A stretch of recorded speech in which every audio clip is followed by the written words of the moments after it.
안녕하세요. 여러분들과 함께 게임 개발을 공부하는 베르입니다. 여러분들과 저는 함께 유니티 엔진으로 어몽어스를 만들어보는 메이크 더 어몽어스 컨텐츠를 진행하고 있습니다. 지난 첫 영상에서는 간단하게 어몽어스를 실행했을 때 보이는 메인 메뉴의 UI를 만들어 보았습니다. 지난 영상의 과정을 잘 따라왔다면 이런 화면의 메인 메뉴가 완성되었을 겁니다. 여기까지 기본적인 형태는 나쁘지 않게 완성되었지만 아직 전체적으로 부족한 부분이 많습니다. 이번 영상에서는 거기에 이어서 메인 메뉴 화면을 좀 더 꾸며보도록 하겠습니다. 추가할 메인 메뉴의 연출은 배경의 별들이 날아가는 효과와 우주선에서 쫓겨난 크루원들이 우주를 떠다니는 효과입니다. 그럼 우선 영상 하단의 링크에서 이번 영상에서 사용할 리소스들을 다운로드 받아서 임포트합니다. 리소스 임포트를 끝내고 나면 먼저 별들이 날아가는 효과를 만들어 보겠습니다. 일단 하이어라키 뷰에서 메인 카메라를 더블 클릭해서 신뷰의 포커스를 메인 카메라가 있는 곳으로 옮기겠습니다. 그 다음에는 하이어라키 뷰에 우클릭해서 이펙트, 파티클 시스템을 선택해서 파티클 시스템 오브젝트를 생성합니다. 그러면 씬뷰에서는 하얀 사각형들이 파티클 시스템 오브젝트의 중심에서부터 뿜어져 나오는 모습을 볼 수 있습니다. 하지만 게임뷰에서는 전혀 보이지 않는 것을 볼 수 있죠. 우선 이 파티클이 보이도록 만들어주겠습니다. 파티클 시스템 오브젝트를 선택한 상태로 인스펙터 뷰에서 보이는 파티클 시스템 컴포넌트의 제일 하단에 렌더러 섹션을 찾아서 열어줍니다. 그러면 내용 중에서 머티리얼 프로퍼티에 스프라이트 릿 디폴트가 들어가 있는 것을 볼 수 있습니다. 여기에 디폴트 파티클 머티리얼을 찾아서 넣어주도록 합니다. 그러면 원본의 어몽어스 메인 메뉴의 배경에서 흘러가는 별들과 비슷한 느낌의 파티클이 뿜어져 나오는 것을 볼 수 있습니다. 계속해서 수정해봅시다. 어몽어스의 메인 배경에서는 이 파티클들이 왼쪽에서 오른쪽으로 흘러갑니다. 이런 연출을 위해서는 위쪽으로 올라가서 쉐이프 섹션에서 쉐이프 프로퍼티를 박스로 변경합니다. 그러면 부채꼴 형태로 퍼져나가던 파티클이 거의 일직선으로 방사됩니다. 그 다음에는 로테이션의 Y 값을 90으로 변경하고 스케일의 X 값을 카메라 영역을 덮도록 올려줍니다. 그리고 파티클의 시작 지점이 왼쪽 바깥이 되도록 위치를 옮겨줍니다. 이런 작업을 거친 다음에 파티클의 상태를 지켜보면 원본의 느낌이 조금 나기 시작합니다. 이제 파티클의 크기와 속도만 조금 조절해주면 될 것 같습니다. 먼저 파티클의 크기를 랜덤하게 바꾸기 위해서 스타트 사이즈 프로퍼티의 드롭다운 버튼을 눌러서 랜덤 비트윈 투 콘스탄트로 변경합니다. 그리고 스타트 사이즈의 값을 적당한 크기의 별들이 흘러가도록 넣어줍니다. 저는 0.2에서 0.5로 지정해주겠습니다. 그 다음에는 속도입니다. 역시 스타트 스피드의 드롭다운 버튼을 눌러서 랜덤 비트윈 투 콘스탄트로 지정합니다. 그리고 값은 1에서 3으로 지정해줍니다. 그러면 각 파티클의 이동 속도가 전부 달라지는 것을 볼 수 있습니다. 하지만 몇몇 파티클들은 화면이 끝나기 전에 생명이 다해서 화면 중간에서 사라지는 것을 볼 수 있습니다. 이것을 막기 위해서 스타트 라이프 타임 프로퍼티의 값을 파티클이 중간에 사라지지 않을 정도로 늘려줍니다. 그러면 상당히 그럴듯한 느낌이 납니다. 게임을 플레이 시켜보겠습니다. 그러면 처음엔 까만 화면이었다가 조금 기다리면 화면 왼쪽에서부터 별 파티클이 쏟아져 나오기 시작합니다. 하지만 어몽어스의 실제 화면 연출에서는 화면이 켜지면 처음부터 별 파티클이 가득 차서 흐르는 것을 볼 수 있습니다. 게임을 중단하고 다시 연출을 수정하겠습니다. 파티클 시스템 오브젝트를 선택하고 컴포넌트를 살펴보면 프리원 프로퍼티가 보일 겁니다. 이 프로퍼티를 체크해줍니다. 이 프리원 프로퍼티는 게임이 시작된 순간에 처음 생성 위치부터 파티클을 생성하지 않고 미리 계산해서 파티클이 생성되는 위치에 자연스럽게 배치해주는 역할을 합니다. 다시 게임을 플레이 시켜보죠. 그러면 게임이 시작되자마자 화면 전체에 별 파티클이 배치된 채로 시작해서 흘러가는 것을 볼 수 있습니다. 마지막으로는 떠다니는 파티클의 개수가 너무 많아 보이니 이 미션 섹션의 레이트 오버 타임을 3으로 낮춰주겠습니다. 그 다음에는 이 우주 배경에 추방당한 크루원들이 떠다니는 연출을 추가할 차례입니다. UI, 메인 메뉴 크루, 스프라이트 폴더 안을 보면 강좌를 시작하면서 임포트한 리소스인 크루원 스프라이트를 볼 수 있습니다. 하지만 조금 이상한 부분이 있죠? 분명 어몽어스 메인 메뉴에서 떠다니는 캐릭터들은 여러가지 플레이어의 색상을 하고 있는데 이 스프라이트들은 이상하게 빨간색, 파란색, 초록색으로만 되어 있습니다. 자, 그럼 어떻게 해야 할까요? 여기에서 이 빨간색, 파란색, 초록색이 의미하는 것은 컬러의 RGB 값을 의미합니다. 이 스프라이트에서 R채널, G채널, B채널을 따로 분리해내면 그림을 세 부분으로 분리할 수 있게 됩니다. 그리고 각 부분을 필요한 색으로 칠해나는 작업을 진행하는 거죠. 빨간색은 크루원의 메인 색상으로, 파란색은 크루원의 메인 색상의 그림자 색상으로, 그리고 초록색은 우주복의 헬멧 유리 색상으로 말입니다. 그렇게 하기 위해서 우리는 쉐이더를 작성해야 합니다. 하지만 제가 쉐이더에 대한 완벽한 지식을 가지고 있지는 않기 때문에 쉐이더 코드가 아닌 쉐이더 그래프로 작업을 진행하겠습니다. 프로젝트 뷰에 우클릭하고 크리에이트, 쉐이더, 2D 렌더러, 스프라이트 릿 그래프 익스페리멘탈을 선택해서 쉐이더 그래프를 생성합니다. 쉐이더 그래프가 생성되면 생성된 쉐이더 그래프를 선택하고 인스펙터 뷰에서 오픈 쉐이더 에디터 버튼을 눌러서 쉐이더 그래프 에디터를 열어줍니다. 쉐이더 그래프에서는 먼저 필요한 외부 프로퍼티를 2개 선언해야 합니다. 블랙보드의 플러스 버튼을 클릭해서 텍스처 2D 프로퍼티를 추가하고 언더스코어 메인 텍스트라는 이름을 붙여줍니다. 쉐이더 그래프에서 언더스코어 메인 텍스트라는 이름을 사용하면 렌더러 계열의 컴포넌트에서 사용하는 텍스처를 자동으로 가져와 줄 겁니다. 그 다음에는 컬러 프로퍼티를 추가하고 언더스코어 플레이어 컬러라는 이름을 붙여줍니다.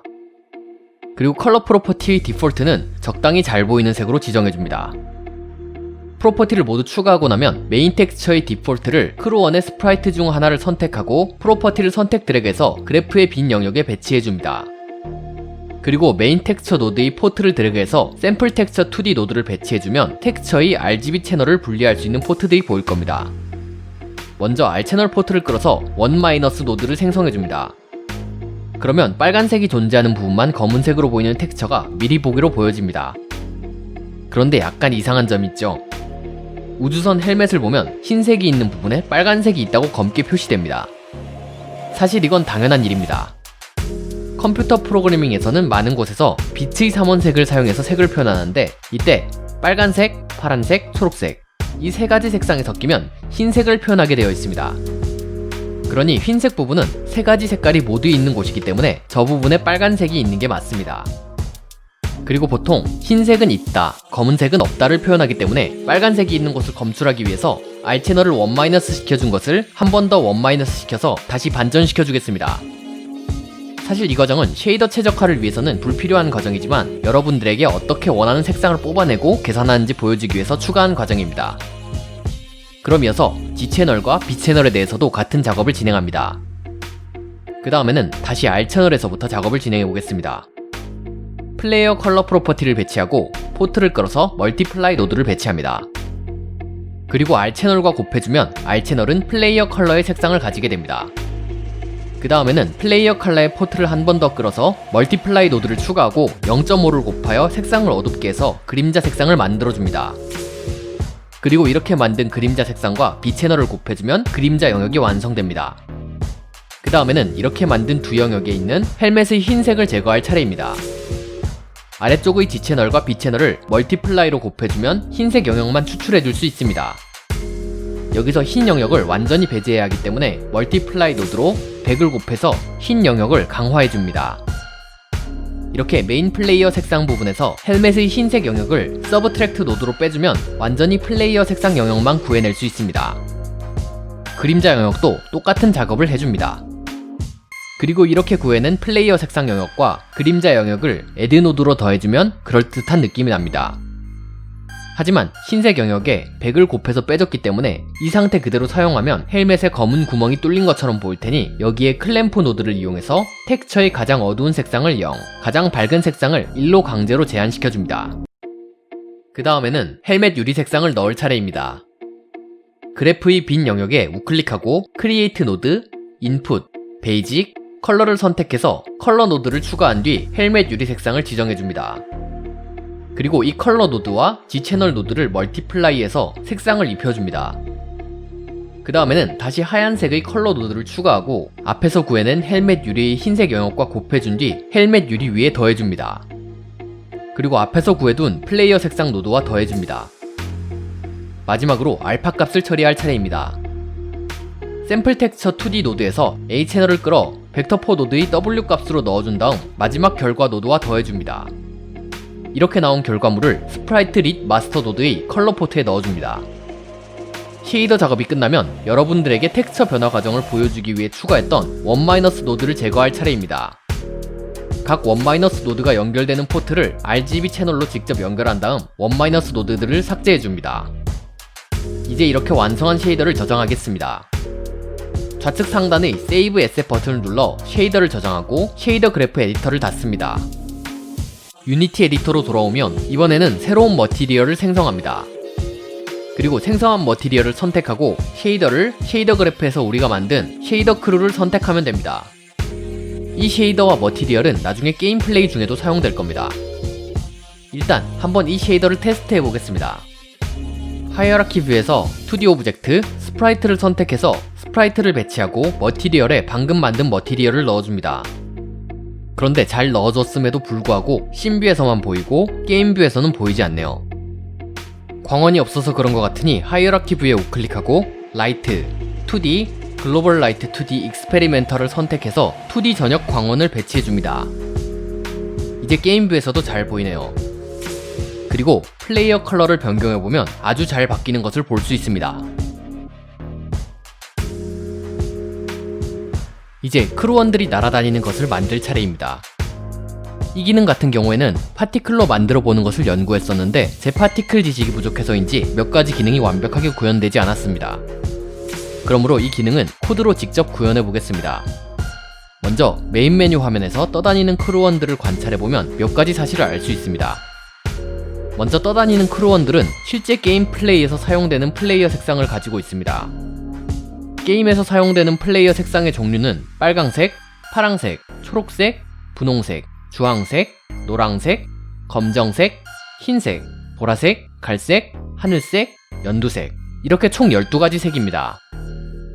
그리고 이건 조금 오랫동안 지켜봐야 알 수 있는 부분인데 같은 자세를 하고 떠다니는 크루원이 있어도 절대로 같은 색상의 크루원이 동시에 떠다니는 경우는 없습니다. 이 두 가지를 염두에 두고 기능을 만들어 봅시다. 제일 먼저 할 일은 플레이어의 색상을 정의하는 일입니다. 플레이어의 색상을 사용하는 일이 굉장히 많을 텐데 필요할 때마다 컬러 객체를 일일이 만들어서 사용하면 여러가지 문제를 일으키게 될 겁니다. 플레이어 컬러라는 이름으로 스크립트를 생성하고 스크립트 에디터로 이동하겠습니다. 그 다음에는 열거형으로 이 플레이어 컬러 타입을 만들어 주겠습니다. 그리고 각 색깔의 이름을 영어로 열거형의 종류에 넣어줍니다.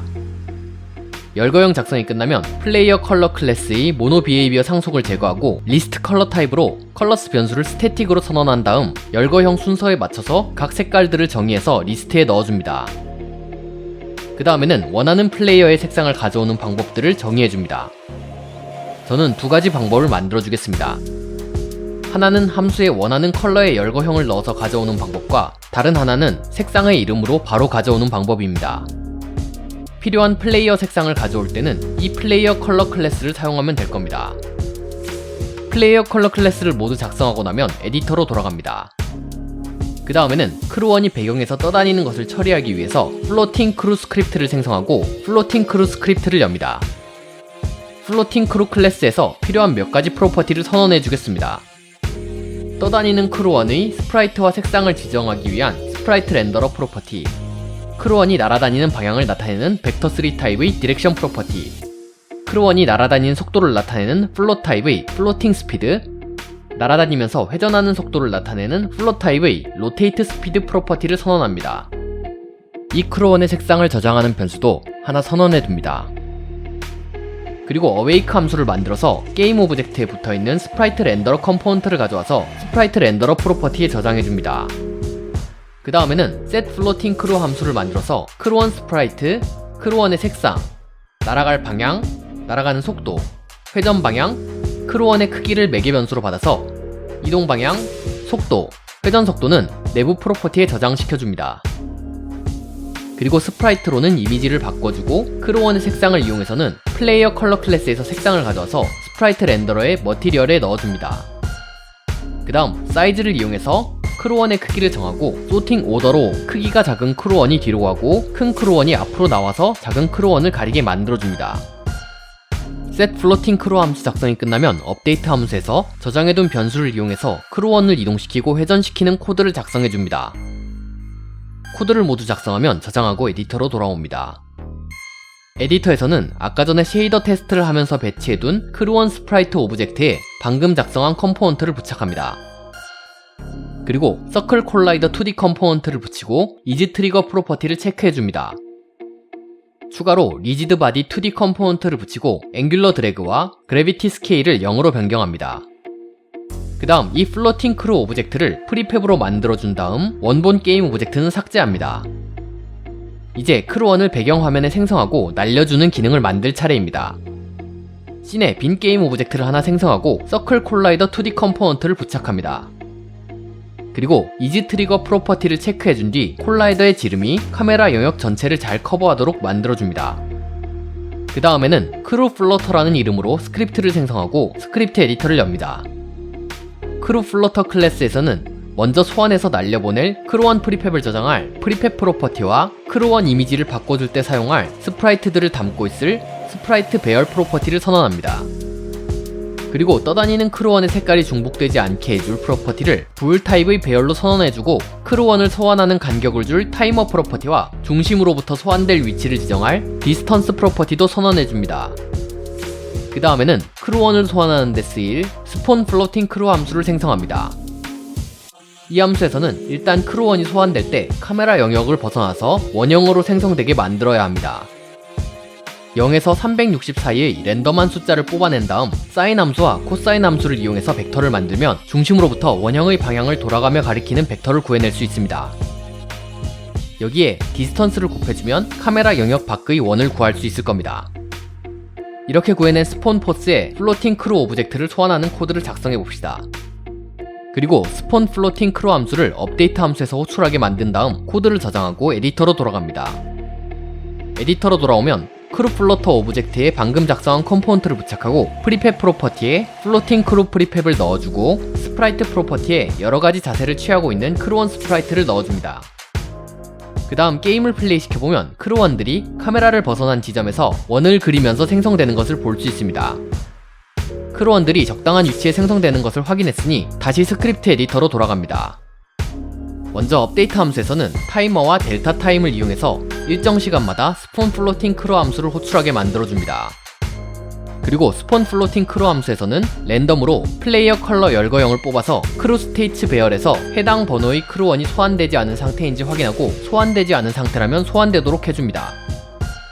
그리고 소환된 크루1의 값은 true로 변경하고 크루1이 날아갈 방향, 속도, 회전 속도를 구해서 크루1 오브젝트의 setFloating 크루 함수의 매개 변수로 넣어줍니다. 그리고 마지막으로는 onTriggerExit2D 이벤트 함수를 만들어서 크루1이 크루 플러터의 영역을 벗어났을 때 해당 색상의 크루1의 상태를 false로 바꾸고 크루1을 파괴하는 코드를 작성해줍니다. 코드 작성이 모두 끝나면 저장하고 에디터로 돌아갑니다. 에디터로 돌아오면 다시 게임을 플레이시켜봅시다. 그러면 크루1이 중복되지 않고 생성되어서 화면을 떠다니는 모습을 볼 수 있습니다. 이제 거의 완성된 것 같습니다. 하지만 원본 게임을 보면 뒤에서 흘러가는 별 파티클과 마찬가지로 떠다니는 크루1들도 메인 화면이 시작될 때부터 생성되는 것을 알 수 있습니다. 이것을 위해서 스타트 함수로 가서 플레이어 색상 종류 수만큼 반복하면서 스폰 플로팅 크루 함수를 호출하되 카메라 밖에서 생성하기 위한 고정된 거리가 아닌 랜덤한 거리를 넣어줍니다. 그 다음 코드를 저장하고 에디터로 돌아옵니다. 그리고 게임을 실행시켜보면 시작하자마자 크루1들이 생성돼서 날아다니는 모습을 볼 수 있습니다.